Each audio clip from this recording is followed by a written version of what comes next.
আপনি আপনার দীর্ঘ আইপিএস জীবনে নানান রকম সংঘাতের মধ্যে দিয়ে গেছেন। তো এরকম অভিজ্ঞতা আপনার হয়েছে যে একেবারে সংখ্যালঘু বলে আপনার সঙ্গে ডিসক্রিমিনেশন হচ্ছে? দেখুন, আমি যতক্ষণ না একটা কিছু প্রমাণ দিয়ে বলতে পারবো ততক্ষণ তো বলা যায় না যে আমি সংখ্যালঘু বলেই আমার সঙ্গে এটা করা হচ্ছে। সংখ্যালঘু না হলেও এটা আমার সঙ্গে করা হতে পারত। দেখুন, আমাদের 47 সাল থেকে এ পর্যন্ত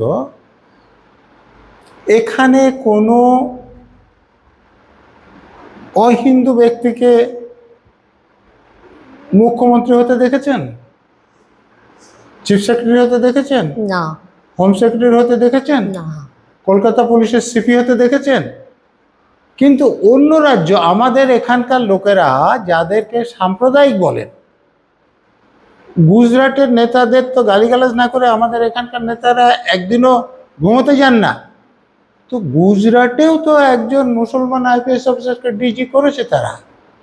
মহারাষ্ট্রে তো একজন মুসলমান মুখ্যমন্ত্রী হয়েছেন, একজন মুসলমান আইপিএস অফিসারকে মুম্বাইয়ের পুলিশ কমিশনার করা হয়েছে। এই আমাদের পাশের রাজ্য বিহার, সেখানেও তো একজন মুসলমান মুখ্যমন্ত্রী হয়েছেন, একজন মুসলমান আইএএস অফিসার হোম সেক্রেটারি হয়েছেন।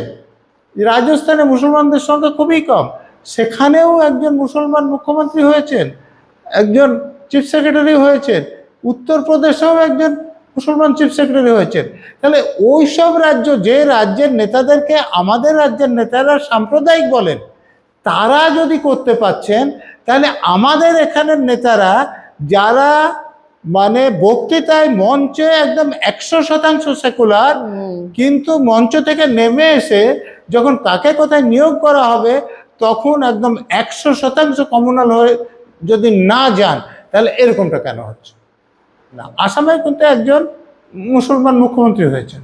আমার কথা ছেড়ে দেন, কারণ আমি শাসক দলের নেতাদের আমাকে যদি কোনো বেআইনি অর্ডার দেবেন আমি শুনবো না, তারা জানেন। তারা কোনো অন্যায় করেছে আমি ছেড়ে দেব, এটাও হবে না, তারা জানেন।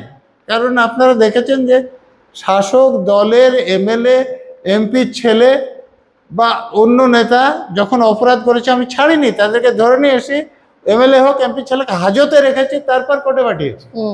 অতএব আমি তাদের কথা শুনি না, এরকম হতে পারে।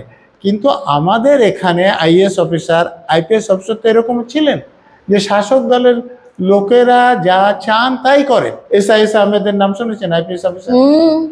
আচ্ছা, তিনি কারোর সঙ্গে কখনো মানে খারাপভাবে কথা বলেছেন কেউ বলতে পারবে? তার ব্যবহার শাসক দলের নেতাদের কারো কোনো কথা শোনেননি বলতে পারবেন? তো তাকে কেন এখানে সিপি বা ডিজি কিছু করা যায়নি? এই যে সফি, তিনি যখন ডিজি হলেন, ডিজি পোস্ট ছিল আইবিতে, সেখানে না করে ইবিতে ডিজি পোস্ট করে তাকে রাখা হলো। রিটায়ারমেন্টের পর তাকে মন্ত্রী করা হলো, অন্য পদেও বসানো হলো, কিন্তু চাকরি থাকতে তাকে কিন্তু সিপি বা ডিজি করা গেল না। কেন করা গেল না সেটা আপনার চিন্তা করুন। আমি তো বলছি যে অন্যান্য রাজ্যে যেখানে মুসলমানদের সংখ্যা অনেক কম, সেখানকার রাজ্যের যে পার্টির লোকেরা, এমনকি এ রাজ্যের লোকেরা যে পার্টিকে এত গালাগাল দেন সাম্প্রদায়িক বলে, তারা মুসলমান অফিসারদের ডিজি করতে পারছে, সিপি করতে পারছে। আর আমাদের প্রগতিশীল সেকুলার সেকুলার লোকেরা কেন করতে পারছেন না, এইটা আপনি ভেবে দেখবেন, তাহলে বুঝতে পারবেন। আপনি যে প্রশ্ন করছেন, আমাকে প্রশ্ন করতে হলে আপনি উত্তর পেয়ে যাবেন। ঠিকই বলেছেন।